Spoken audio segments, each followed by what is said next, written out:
Welcome, everyone. I'm Dan Murphy. I'm Executive Director of the Mulsaver Rahmani Center for Business and Government at the Harvard Kennedy School.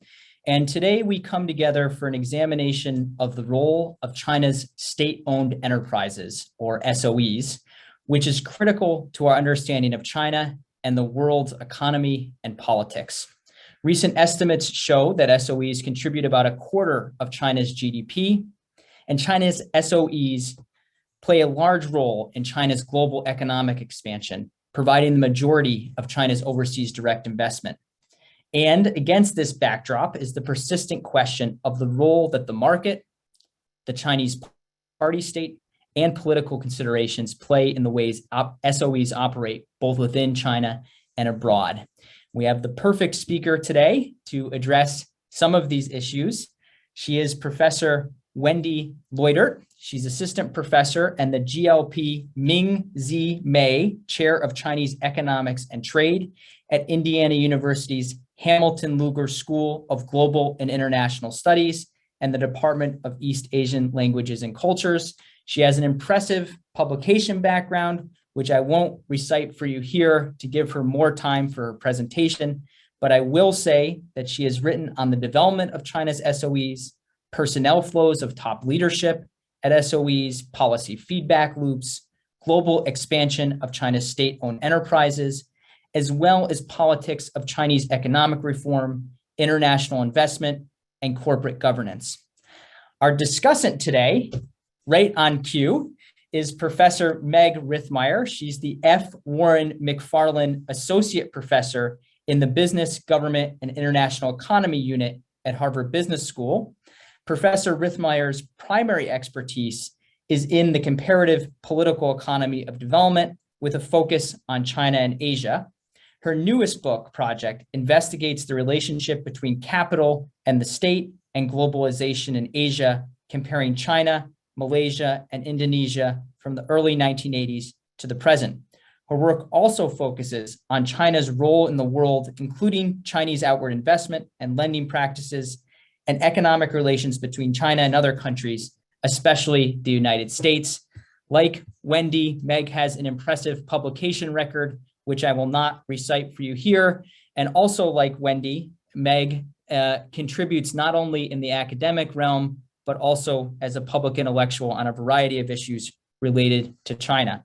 I want to thank the Fairbank Center for Chinese Studies for co-sponsorship of today's event. In just a moment, I'll turn the floor over to Wendy. She will speak for 25 or 30 minutes. At the conclusion of that, Wendy, you can refer directly to Meg, who will offer her comments and analysis for 10 or 15 minutes before we go to audience Q&A. For those of you in the audience, please feel free to put your questions in the Q&A box at any time. And with that, Wendy, thank you, and the floor is yours. Thank you very much, Dan, for that generous introduction. And thank you very much to the organizers for the opportunity to participate in this series and share my research. So today I'll be speaking about the reform and global expansion of Chinese state-owned enterprises. And today's talk is divided into three parts. I'll begin by giving a general overview of Chinese state-owned enterprises, or as you'll hear me refer to them often in today's talk, SOEs. I'll then talk about SOE reform under current Chinese leader Xi Jinping. And finally, I'll conclude by discussing SOE's global expansion and their evolution. I want to start, though, by asking what word you think of when you hear the term Chinese state-owned enterprises. And please feel free to go ahead and type what you think of directly into the chat box. And Dan, if you wouldn't mind reading out a few of the responses, that would be great.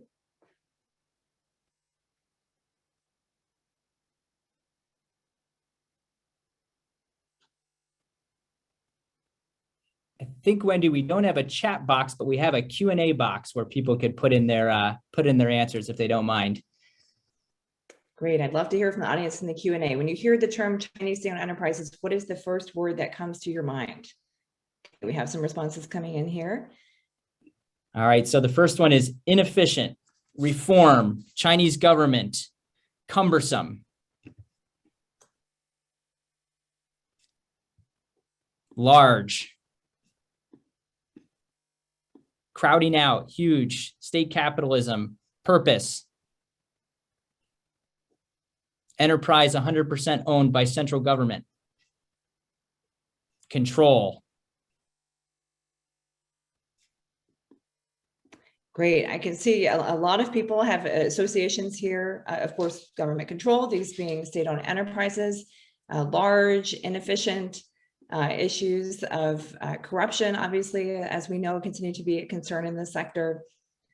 And I think for many people, when they hear the term Chinese state-owned enterprises, they often think of something like this, a scene from China's past. Here's an image of a state-owned factory floor in Chongqing in the 1960s. We can see, again, these ideas of inefficiency and being quite outdated with some of the equipment that we see here. We see some political slogans that are hanging on the wall there. And so for many people, when they think of these state-owned enterprises, they're thinking of these associations of inefficiency, and they're thinking of China's past. And quite frankly, this is natural. Because beginning in the 1950s, for several decades, Chinese SOEs were the basic building blocks of urban economic, political, and social life. Now, the question is, are these companies still around today? Are they something that faded away together with China's planned economy? And the answer is no. These firms are very much alive and with us today. This is a picture that I took of a central state-owned enterprise office in Beijing in 2016. And the scene here is very similar to what we might expect of any multinational corporation in their headquarters office. We see these very modern buildings. We can see the company seems to be doing well based on the cars that we see in the employee parking lot. And these companies are now among the largest in the world. And so this here is a figure showing you the number of companies owned by China's central government in particular, on the Fortune Global 500, which is the ranking of the world's largest companies by revenue. And we see in 2000, there were only 5 Chinese central SOEs on this list. And in 2018, where this figure ends, there were 48. So in the span of less than 2 decades, a huge increase in the size and global reach of these firms. And if we look at the most recent data for the 2021 Fortune Global 500, the numbers increased slightly to 49 central SOEs on that list. Now let's take a closer look at SOEs in China's economy, where they continue to have an enduring presence.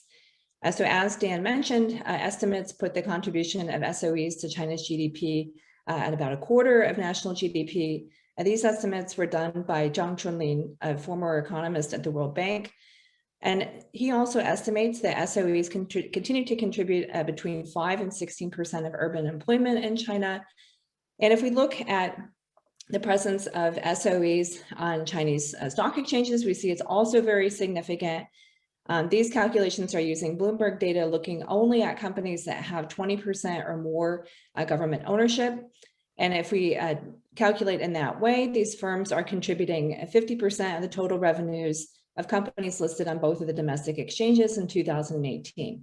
And we can imagine if we set the bar lower for state ownership, perhaps these firms would be contributing even more to the stock exchange company total revenue.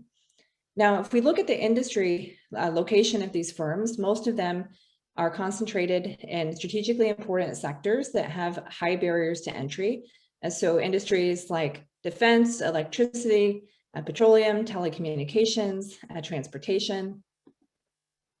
Now, despite their enduring presence in China's economy, SOEs, they perform on the whole much more poorly than private firms. And so, for example, they account for 28% of China's industrial assets in 2018, but in that year, they contributed only 18% of total industrial profit. And if we look at the return on assets of SOEs, the ratio of net income to total assets, the standard measure of performance, their ROA is only 3.9% compared to 9.9% for private firms, again in 2018. And so we can see these firms are on average much less profitable and much less efficient than their private counterparts. The leverage for SOEs or debt used to finance assets is also much higher than that of private firms. And of course, we've seen increases in SOE leverage after the 2008 global financial crisis. So this raises the question, if SOEs are performing so much worse than private firms and China's state-owned economy and China's economy? And then why is it that they continue to persist today? Now, if we evaluate this question, considering only an economic logic, it seems very puzzling. But if we think of some of the other functions that SOEs are serving for the government, it no longer seems as surprising. So in addition to all of the economic contributions SOEs are making to China, China's economy and its government revenues, they also serve a number of strategic functions. So they advance China's industrial policy, targeted efforts to develop particular sectors or technologies. They are key implementers of domestic and international initiatives. So things like current leader Xi Jinping's poverty alleviation campaign at home, or the Belt and Road Initiative, the BRI abroad, these SOEs are playing a leading role. They also serve a redistributive function within China, and they're on the front lines of efforts to develop poorer provinces in China, particularly in the interior of the country, as well as in the west of China.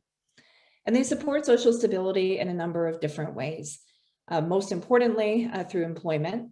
And they're also a tool to manage crises. And we've seen this in a number of different situations, ranging from natural disasters, like the 2008 Sichuan earthquake, where SOEs were on the front line of relief efforts, all the way up to 2015, when there was major volatility in Chinese stock markets, and the government was able to use its control over SOEs to stabilize the markets. And of course, most recently in China's response to the COVID-19 pandemic, where SOEs played a major role in helping to manage that public health crisis. So let's take a closer look at these firms at the firm level. So we have two main types of Chinese SOEs. The central SOEs, these are firms that are owned by the central government.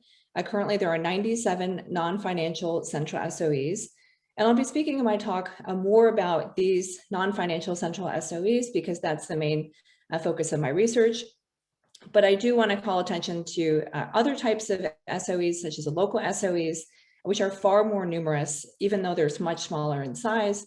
And these are the companies owned by governments in China at the provincial level and below. So how are these central SOEs organized? Well, we can think of these firms as being organized in a kind of pyramid shape. And so you can see here the diagram on the right.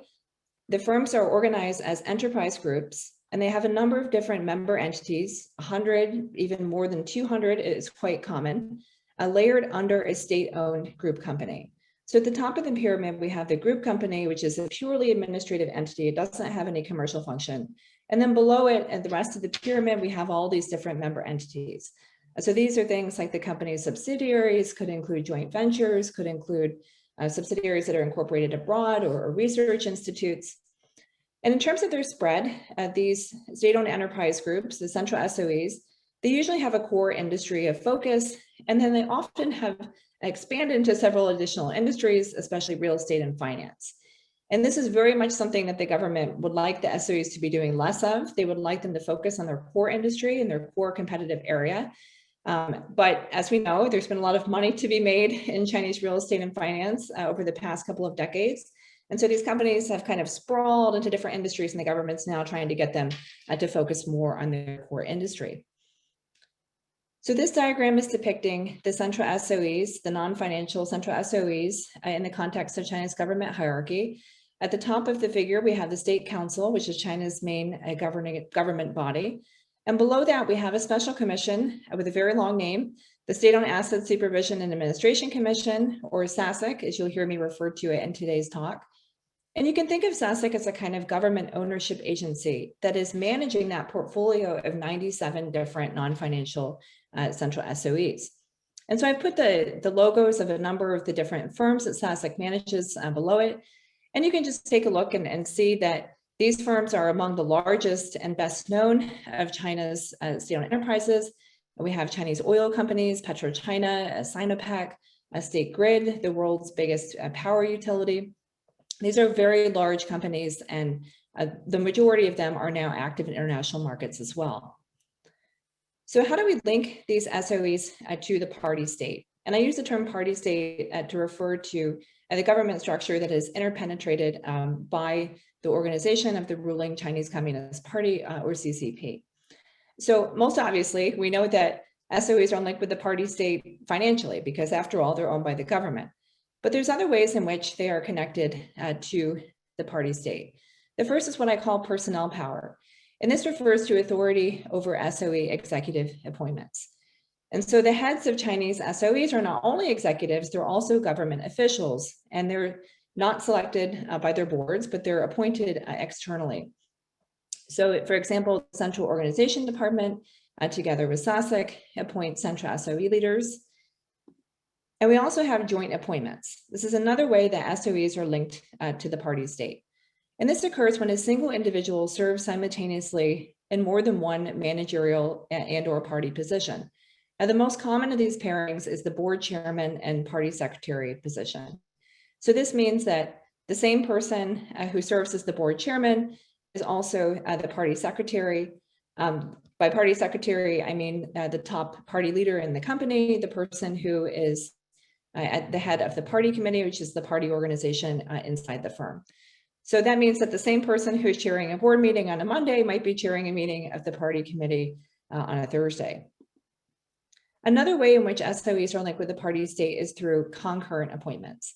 And this occurs when the SOE leader holds their executive position within the firm, and they also have positions in external government and party bodies. So one example is the CCP Central Committee, a key political body that includes and selects China's top leaders. For example, in 2012, a recent research documents that there were 12 central SOE executives were alternate members of this body.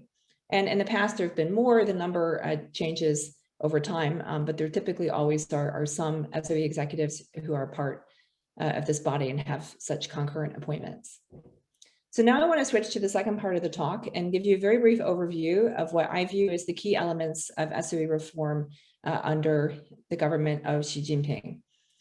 So I think overall, we can characterize SOE reform under this administration as combining limited steps toward economic liberalization with increased political control. And there are 5 key elements of this reform agenda that I'll speak about. I'll have a slide discussing each of these elements. So let's start with the anti-corruption campaign, the first element. So as we know, after Xi Jinping came to power in 2012, one of the first things that he did was to launch a far-reaching anti-corruption campaign that has become known as a landmark initiative, a signature initiative of his administration. And the Central Commission for Discipline Inspection, or the CCDI, this is the party body that leads anti-corruption efforts, and it has been the leading actor in the campaign. They very quickly targeted central SOEs and SASC in 2 rounds of inspection. Now, again, this is not surprising. We knew from the beginning of the talk, many people thought of corruption when they thought of Chinese SOEs. They've long had a reputation for having these challenges, particularly in the past several decades. The challenge of corruption has gotten worse. And so very quickly, they were targeted in the anti-corruption campaign. There are 2 rounds of inspection. The first only focused on a number of the central SOEs. The second, the more recent one, also included SASC as well. And so just to give you a sense of some of the consequences and the outcomes of the anti-corruption campaign, this figure is showing corruption removals by year of the very, very top executive of the central SOE. And here I'm looking at a further subset, basically the 50 of the central SOEs that are the largest and most strategically important. And if we look at that subset of the central SOEs for this period, you can see how a lot of activity in terms of corruption removals is really concentrated during that period of inspection during the anti-corruption campaign. Let's turn now to the second element of the reform agenda under Xi Jinping, and that is what we call party building. And basically, this is the idea that party committees should be the political core of SOE governance, and they should play a leadership role. Party committees should have final authority for major decisions, which we can infer from party documents as including things like company strategy, major investments, or restructuring. Now, the major decisions is not something that is new under Xi Jinping. This idea that party committees should have final authority for major decisions actually dates back to 1999, but we see much stronger efforts to try to implement it in corporate governance under Xi. SOEs were also ordered to revise their articles of association in order to confirm this leadership role for the party in their governance. So I just want to give you an example of what these revisions to SOE articles of association actually look like. So here we have the Hong Kong listed subsidiary of Sinopec, their articles of association. And I've highlighted in red the changes that were made as a result of these recent party building efforts. And so, for example, the revisions state, in accordance with the company law and the Constitution of the Communist Party of China, the party organizations play the role of the leadership core and the political core in the company. When making decisions on significant matters, such as direction of reform and development, key objectives, and priority operational arrangements of the company, the board of directors should seek advice from the party organization. So this gives you a specific sense of how party building is actually occurring in practice, how the party's leadership role is being institutionalized and also legalized as a result of these efforts. So the third aspect of the reform agenda I'd like to speak about is mixed ownership. And this refers to the diversification of the SOE's shareholding structures through any combination of the following: public listing a proportion of their assets, selling a portion of the state shares to the private sector, and or giving employees a stock ownership. And I would say that the first is by far the most common way of implementing mixed ownership. Now, we heard a lot about mixed ownership in 2013 and early on in this administration, but we haven't actually seen a whole lot of action yet when it comes to implementation at the firm level. And one of the main reasons for this, we don't have any type of national model yet. There was a lot of efforts to introduce mixed ownership in China Unicom, and there was some thought that that could be maybe a national model to implement mixed ownership. But the challenge is that private investors remain cautious. And one of the main reasons why, we can imagine, is they're probably wondering what happens to a profit imperative when there is an event of crisis. And I think that's certainly a valid concern and an open question. So the fourth element is state capital management. And basically what this means is giving selected SOEs more autonomy for decision-making about capital management.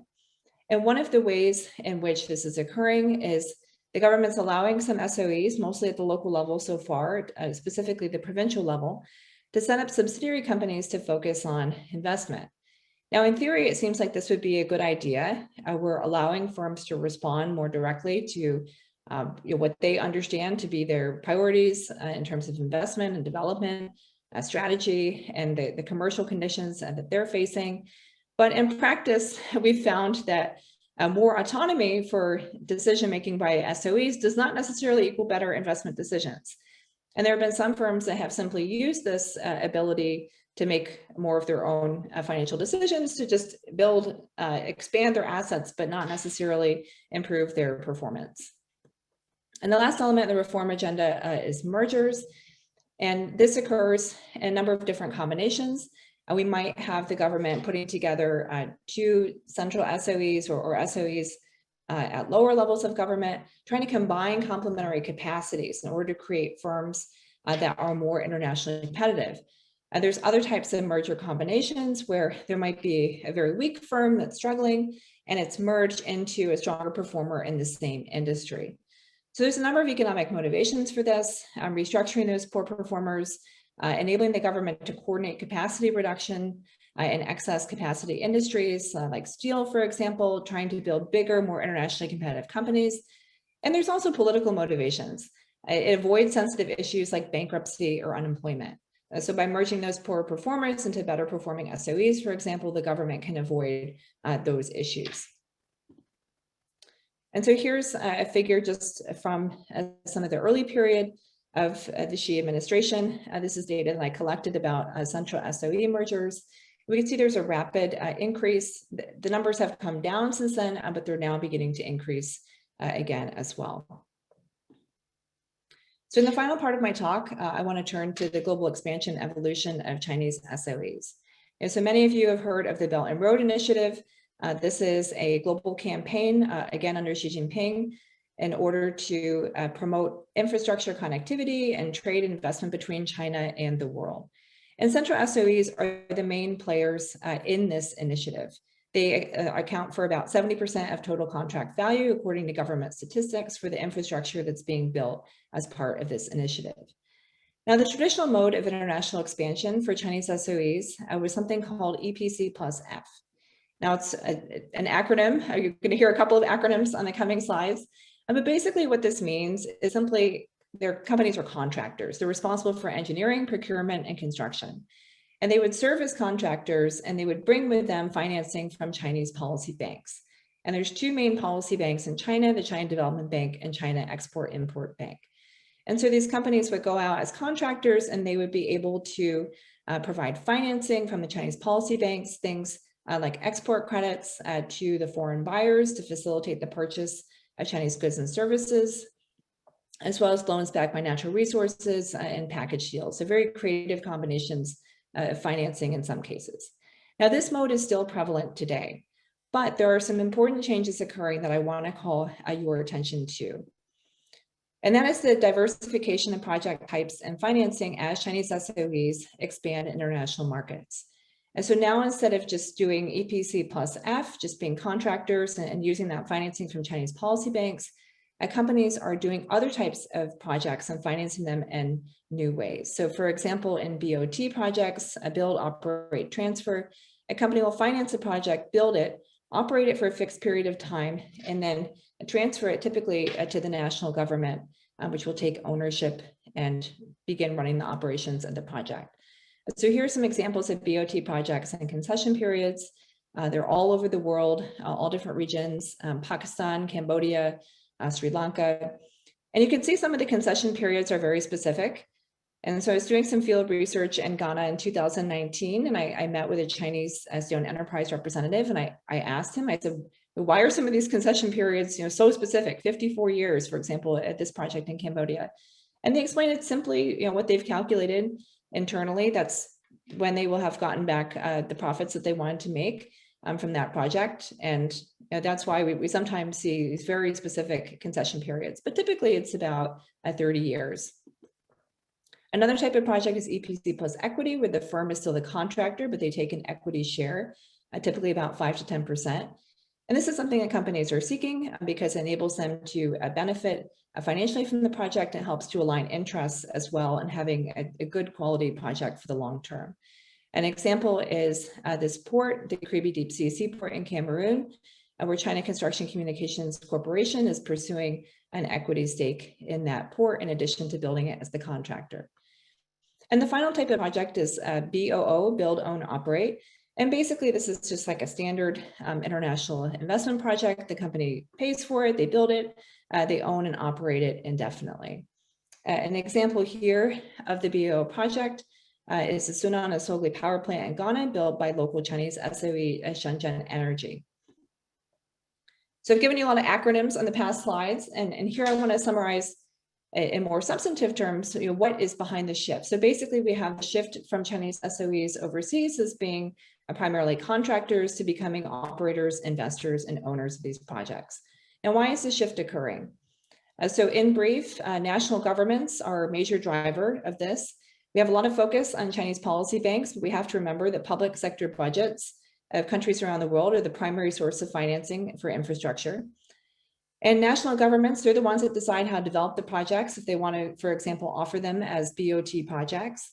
And rising indebtedness, as we're seeing, especially after the pandemic, is causing more national governments to try BOT. Foreign firms are also major drivers. They might request, if they're working together with Chinese SOEs, that they take an equity share in the projects they're developing. In some cases, this is actually required at the stage of tender or bidding for the project because it helps the foreign firm developers to raise capital for the project. Again, it helps to align everyone's interests in having a profitable and successful project in the long term. Chinese policy banks, they are less willing to finance those smaller scale projects and those with lower profit margins. And so that means that companies want to get creative if they want to keep doing those smaller scale projects, roads, small scale dams, for example, and they have to turn to other ways of financing them like BOT. And of course, Chinese SOEs, they themselves are more internationally experienced, they have more money, they're more willing to take equity shares in projects they build as contractors, they want to benefit as well. And they're very entrepreneurial in determining how to finance and develop a more diverse range of projects overseas. So what are the implications of this shift? Basically, it means that Chinese SOEs are assuming long-term commercial and strategic stakes in countries around the world. They're no longer contractors who are finishing the project and then going back to China. And host country governments and communities should increase communication, also oversight of Chinese SOEs before and after projects are built, concerning the quality of those projects, labor practices, environmental impact, and other areas. So to wrap up my talk with some key takeaways. So Chinese SOEs today remain an important part of the domestic Chinese economy. They're also an increasingly important part of the world economy.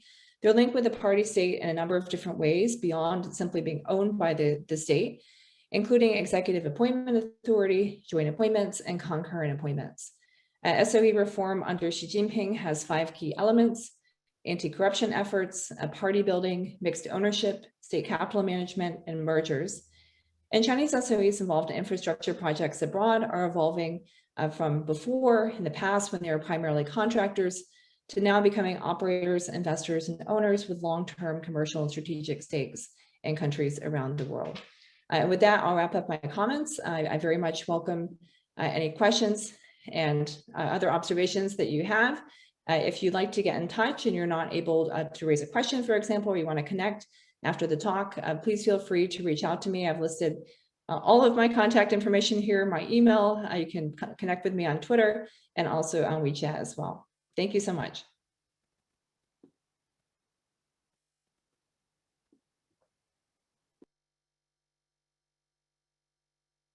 So Mag, we'll go right over to you for your discussion and analysis. Great. So thanks for having me, for Dan, and to the Mossavar Rahmani Center, and of course to Wendy for the presentation and for her body of work, from which I've learned so much for so many years. And so it's interesting, you know, just in case everyone doesn't know, Wendy is the go-to person on Chinese SOEs. And so I am a bit sheepish and raising inquiries and not so much challenges, but mostly inquiries, because most of what I've learned about SOEs I've learned from Wendy over the last decade or so.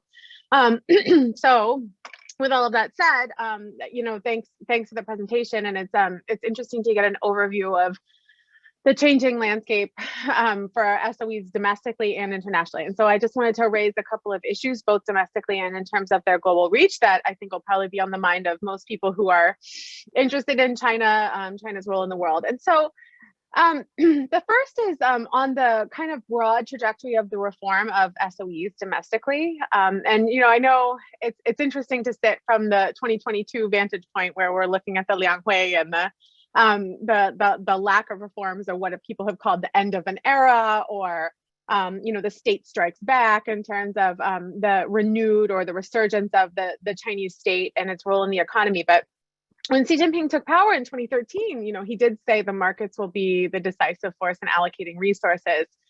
And I remember spending my leave year in China, 2016, 2017, and even that late, everyone was kind of saying the role of the anti-corruption campaign has been to root out vested interests, because Xi Jinping really wants to privatize the SOEs. And this was, you know, people in the private sector, Chinese people in the private sector in Shanghai. I thought that was a little far-fetched, but it certainly was the idea right at the beginning of the Xi administration, was that this person was potentially a real reformer and trying to wrest assets from the hand of the state, and that the anti-corruption campaign was clearing a pathway to do such a thing. Yet, you know, we find instead sort of the resurgence of SOEs and a larger share, at least my impression, is a larger role for centrally controlled SOEs in particular in the economy, and you know, a wider portfolio of assets and activities. And so, you know, I wondered your view ideologically and kind of politically, you know, what has been the space for reform, and to think about, you know, privatization, and is it kind of a never issue? This was never part of the agenda of Chinese reformers. And is there any circumstance you can imagine under which there'd be you know, a more relinquishing of control? And the second kind of domestic question is about this mixed ownership reform. So the logic of the mixed ownership reform has been to attract private investment into public enterprises as a means to make them more efficient and market responsive. And at least my observations, you know, empirically have been that, in fact, it's been the opposite. So in order to accomplish mixed ownership reform, that many, especially local governments, provincial governments, have instead acquired private vehicles, right? So that the ultimate, you know, corporate governance structure does appear to be mixed ownership, but in fact, it's the opposite: state capital into the private sector rather than the other way around. And so I wondered your view on that as well.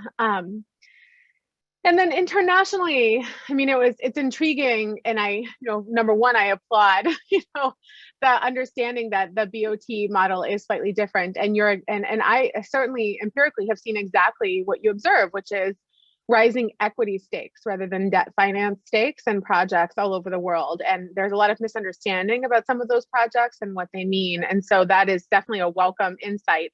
And I hope one that the audience heard and internalized, that in fact, Chinese firms are much more, have much higher stakes themselves in projects and the success of integrated projects and infrastructure projects the world over. And so I have a couple of questions about that, which are kind of related, but maybe not. So, so the first issue would be, and I think this is on everyone's mind, how have SOEs balanced their commercial and their more state strategic logic when they've gone out, right? And so one can imagine a situation whereby, the companies that are owned by SASAC, these large behemoth companies, are making really commercially minded, strategic decision, or commercially minded and kind of economically strategic decisions on how they're going to develop things. But then the more vernacular understanding is that's not what's going on, that in fact they're making a lot of deals and then conducting their business according to, given what you've told us about the structure of their management, that they're much more politically minded, right? So are they doing the bidding of Beijing? And, we tend to look at the projects, or people tend to look at the projects and say, well, this lost money, so it has to be some sort of, military installation, or it has to be some sort of state strategic logic. So I guess my basic question is, how do the commercial motives of these companies interact with the kind of more foreign policy or state strategic national security interests of the PRC, of the People's Republic more generally? And then the second issue, and maybe I could I'll have to really anonymize it, but I'll give a little anecdote, which is that I was in a country in Southeast Asia where I asked, the local manager of a very large Chinese SOE that was undertaking a very expensive project, how did it happen that your chairman decided to invest here? Why it was this? And he said, basically, we don't do any ROI calculations. There's no, net present value. There's no internal rate of return. It's more like a gut feeling. You look at a map, you figure out where the middle class is going to need this and blah, blah. So basically, when they look at these kinds of decisions, right, making decisions about where to invest globally and how to allocate resources, what's your sense of how those decisions are made?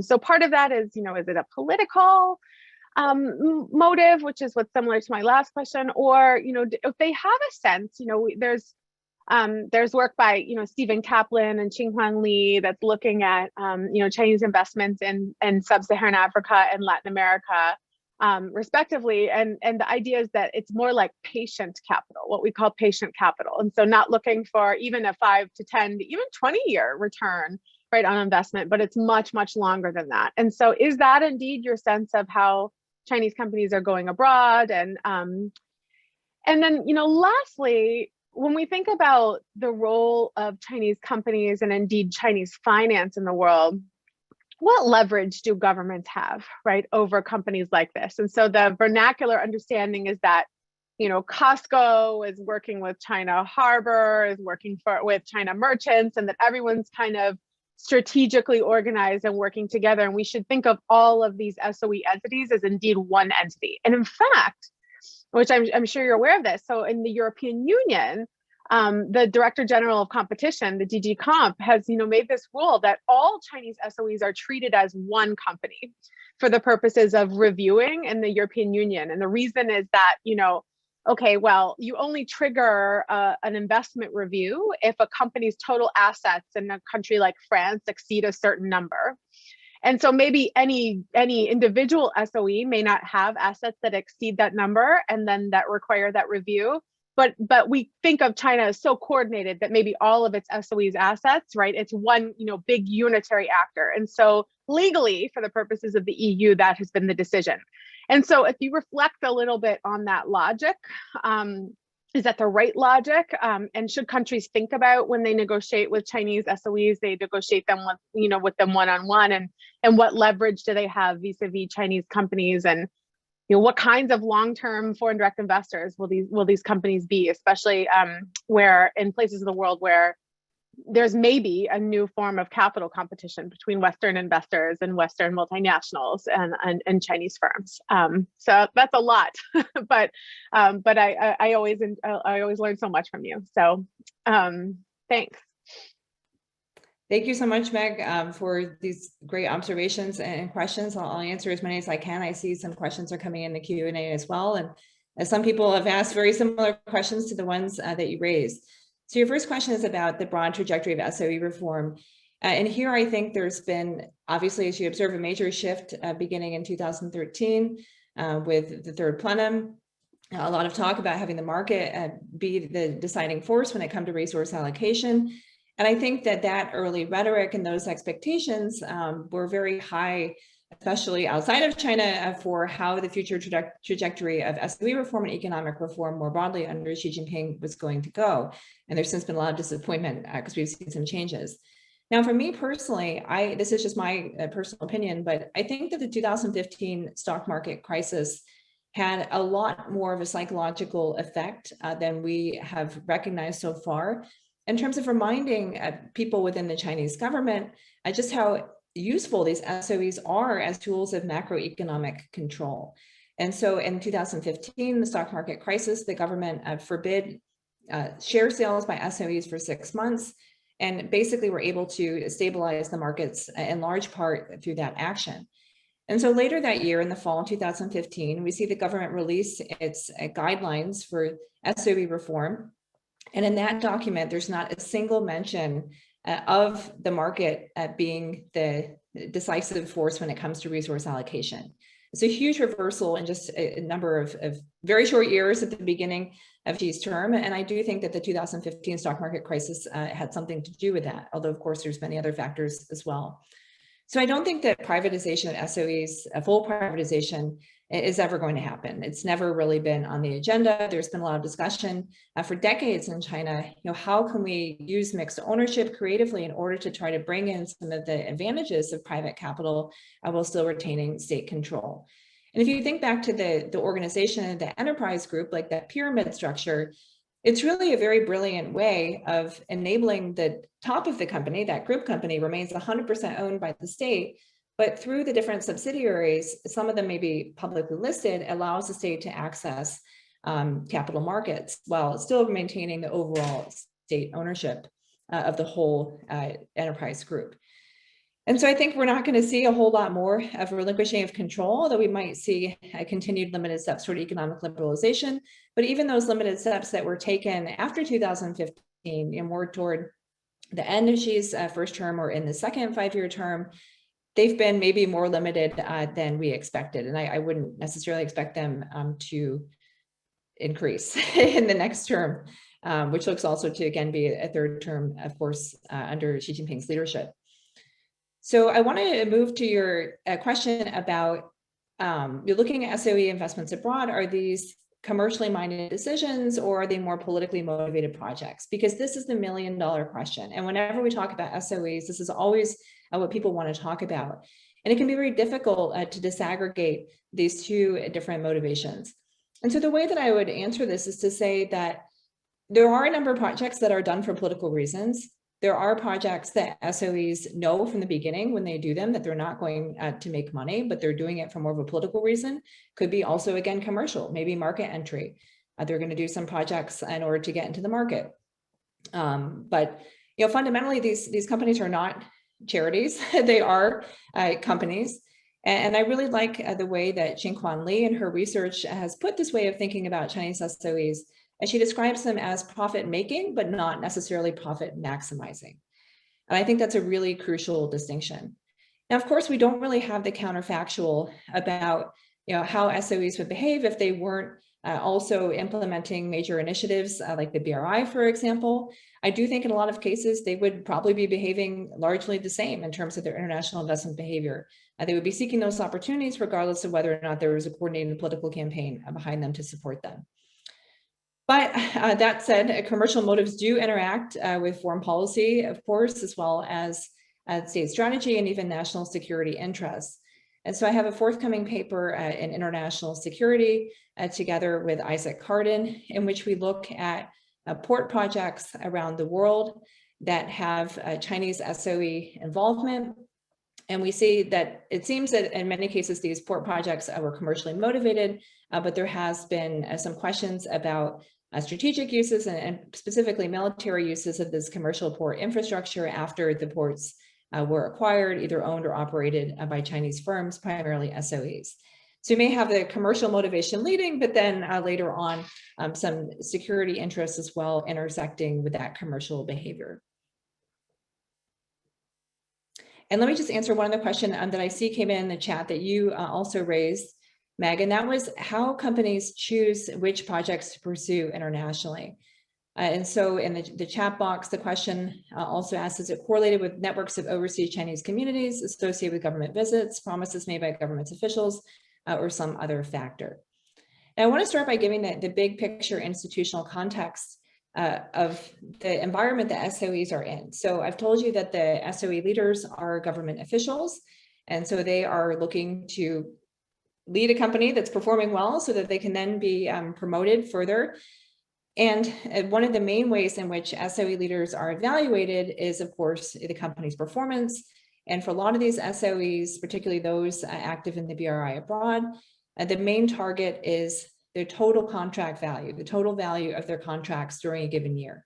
And that target is set by SASC.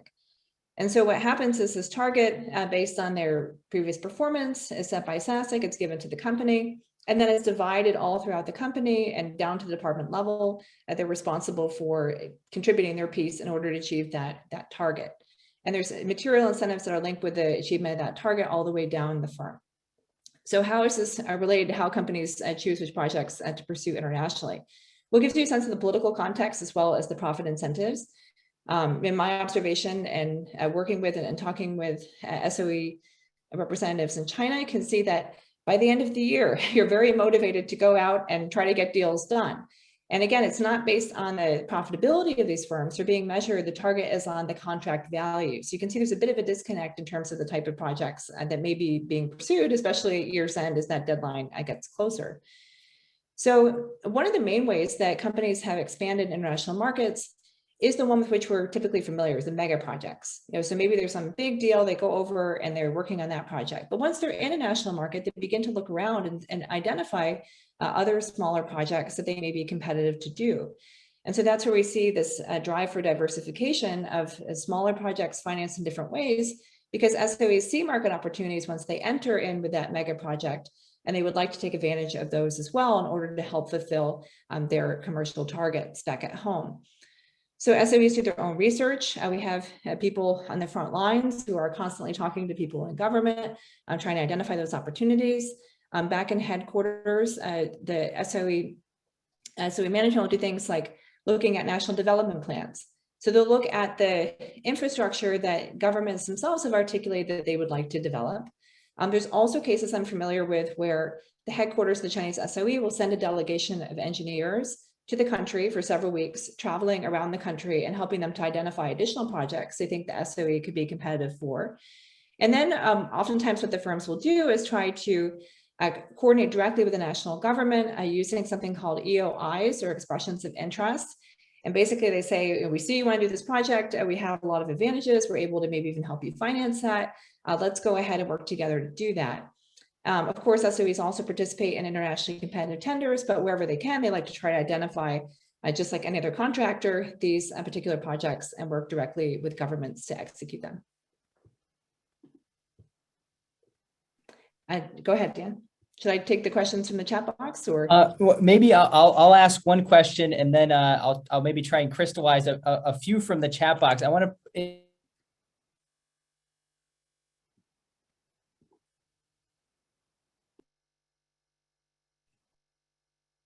There we go. Thanks, Wendy. I'm going to ask one question, then refer to a couple in the Q&A, and I want to push a little bit on it.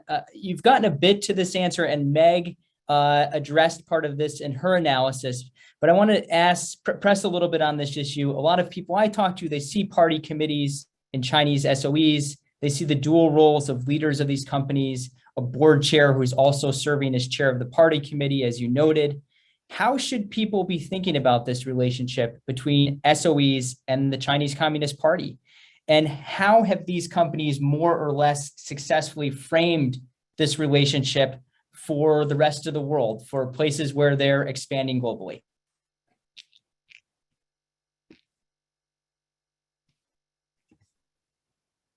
Great, thank you for that question. I agree with you completely. This is a really key trend, is the move to increase, to formalize, to legalize the leading role of the party committee in Chinese SOEs and their corporate governance. And here I want to again emphasize that although there's been more rhetoric, there's been more meaningful action. You know, I showed you the example of SOEs changing their articles of association to do this. This is also something that's been around in China for a very long time. Party committees have been involved in corporate governance and commercial decision-making SOEs for decades. And so there is a push to try to formalize and legalize and really expand this control, institutionalize it, but it's not necessarily something that is new. Now, this is a very big concern for international audiences and actors. Specifically, firms that have JVs together with Chinese SOEs were very, very nervous when these changes were being introduced and when articles of association were being revised. But in a lot of ways, we can think of these changes as, of course, being in progress. But as we know, those of us who study China, changes that begin on paper don't always translate into very meaningful, big departures and actual behavior.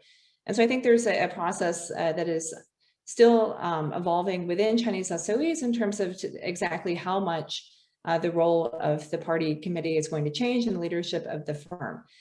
Now, in some ways, there's ways to measure this, there's ways to look at it, but they've always been more or less overlapping. The question is it going to expand further? So we know the chairman of the board is typically also the party secretary, but there's different ways that we could try to quantify this and measure it. For example, we could look at the number of board members who are also on the party committee, for example, and there you could calculate quite precisely the overlap for different firms.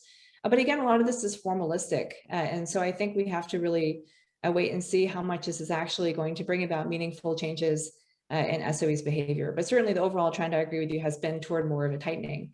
The concerns abroad are real, not only among the JV partners, but also countries where SOEs are investing. There's been a lot of pushback and questions about not only the political guidance for decision-making, but actual support, material support to these firms through subsidies that might give them unfair competition in international markets.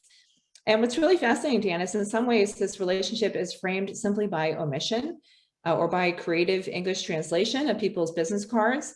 You know, sometimes I've gotten business cards that have on the Chinese side, they'll state the person's party position. On the English side, it's not even mentioned. And so I think there's a very careful framing because of the recognition of some of the sensitivities abroad toward the increased, at least formal role of the Communist Party in SOE corporate governance. Great. Moving over to the Q&A portion here. And Meg, I hope you will feel free to chime in as you like in this conversation. I had a question. One of our audience members found that there's an interesting dilemma. On the one hand, SOEs feel that they have to move to equity investment because the old style EPC plus F model is running out of steam. On the other hand, the SOEs seem very cautious in making such overseas investment decisions because bad investment results can cost the leaders their promotion. What have been your observations about how SOEs navigate this? How much autonomy do they have in terms of moving capital out of China? Great. Well, I would say that, you know, in my observations so far, that the shift to the EPC, away from EPC plus F to EPC plus equity is still pretty limited. So I've actually struggled myself to find more examples of this actually occurring. So I'd love to exchange with you further about other cases that you may have identified where this is happening. So there's, again, two reasons why companies might be taking the equity stake if they're building large infrastructure projects. One would be if they want to. So in the case of the Kribi deep sea port in Cameroon, it seems clear this is going to be a lucrative project. And so I was actually told that directly by the firm representative who I interviewed, that they would really like to have the stake because they would like to benefit. They had pursued similar stakes in Ghana, where I conducted that interview, and the government said to them, sorry, but no thanks. So they had also wanted it in other country markets, but weren't able to get it. So sometimes the firms really do want it because they see it's going to be profitable. And in other cases, the foreign partner, the foreign developer, whoever is running the tender to try to find the contractor for the project, they might require it as a condition of participating in the tender to help them raise capital and to align interests in the long term. So those are different ways that it might occur. So I guess I'm not as familiar with some of the downsides for the SOEs because I've looked at so few cases of this phenomenon. They seem to be ones where the firm is clearly trying to pursue a stake in what they perceive to be a lucrative project.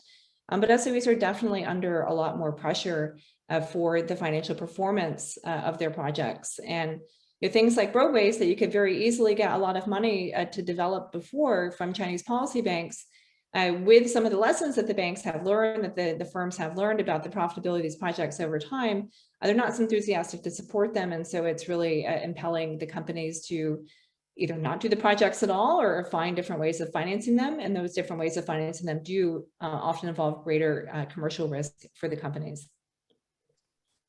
I just wanted to jump in since Dan invited me. I mean, I guess Wendy, I also think, I wonder if this is also your impression. I mean, there was this recalibration of the Belt and Road, right? And the idea was that, in fact, Chinese policy banks, especially the Exim Bank, was really overextended. And so the debt financing of a lot of these projects had been, both overextended and then became, politicized in national politics. So that happened in the Maldives and Malaysia and Sri Lanka. And then, so, I mean, I saw in particular in Myanmar, when now they're doing a huge, equity investment in the Jiaopyu port. Right. The logic was, look, if you have debt, then these kind of crazy democratic governments hold you hostage with the debt. Whereas if you have equity, you can control, the time scale of the project, and you can control, the stages of the project. And so it's not only, at least with the super large projects, what I've noticed, I wonder if this seems right to you, is that now they're being kind of structured and phased investments so that the host country is kind of has a shadow of the future and continuing to negotiate and to not hold the project hostage. And so you do phase one, which is like this little thing, and then you get the capital injection for phase two. And so, in fact, I think also that, the Chinese companies are learning, right, how to deal with political risk. They didn't really know in a lot of ways. And so I see that as, as much about mistakes made earlier, especially in the Belt and Road, whatever it is, the campaign is exactly right. But that seems at least what's going on to me. And I wonder if that seems right. That sounds exactly right to me as well. Yeah, we've seen in the past as well, those types of phased implementation of projects, but certainly is a way of helping to address some of the risks of political transition.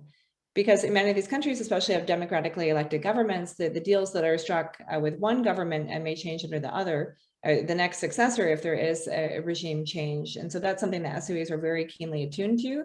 And I do think, although I haven't researched it, there's probably a political budget cycle that's prevalent as well, where when an incoming administration occurs, there might be a lot more activity than when we get closer to elections and firms are kind of waiting to ride it out. So having sequenced project phases helps them to manage that risk. Thank you, Wendy and Meg. It looks like we have time for just one more question. There were two people that asked about competition. But among SOEs, both domestically and abroad, it was phrased as such. I wonder if you can share your insights on the competitive dynamics among Chinese SOEs, both domestically and abroad, and how this internal competition is regulated. And there were two people who had very similar questions, so I've combined those a bit.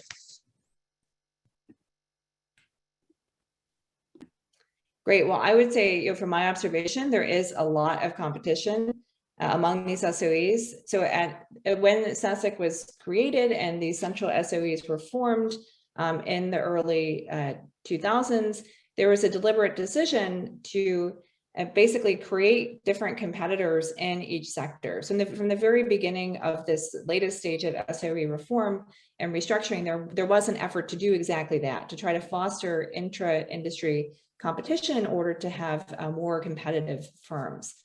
Now, what's happened is the firms have been very competitive with one another, especially in international markets. And so in recent years, at the beginning of the Xi administration, this was a major reason for the embrace mergers. Now, again, mergers not something new in China. So basically the first decade that SASAC was formed, 2003, up until, I would say, actually, maybe not all the way to 2013, but the first, 5, 7, 8 years are very much focused on merging companies that were not the best performers.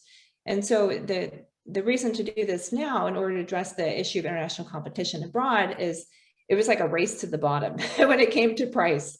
And so at the end, the main shareholder, which is the government, is looking at the situation and saying, this doesn't really seem like the best outcome, having all these Chinese SOEs now competing in international markets and driving prices down.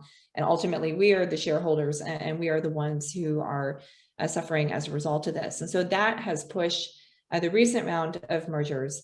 So maybe I could say that the earlier round of mergers was based more on the domestic competition among the SOEs. And then this latest round is really focused on trying to create more internationally competitive companies and try to prevent some of that price competition and race to the bottom abroad. Meg, anything you might want to add to that? No. Well, with that, I think we've reached our appointed hour. Wendy, as Meg said, you're the go-to person on Chinese SOEs. So it's been a pleasure to engage with you today and to read your work. So thank you very much. And Meg, thank you for your insightful analysis. And we greatly appreciate it. Thank you also to all of our attendees. And we hope that you will subscribe to our YouTube channel, where you can see much of our programming from the Mossover Rahmani Center for Business and Government. Thank you. Thank you very much.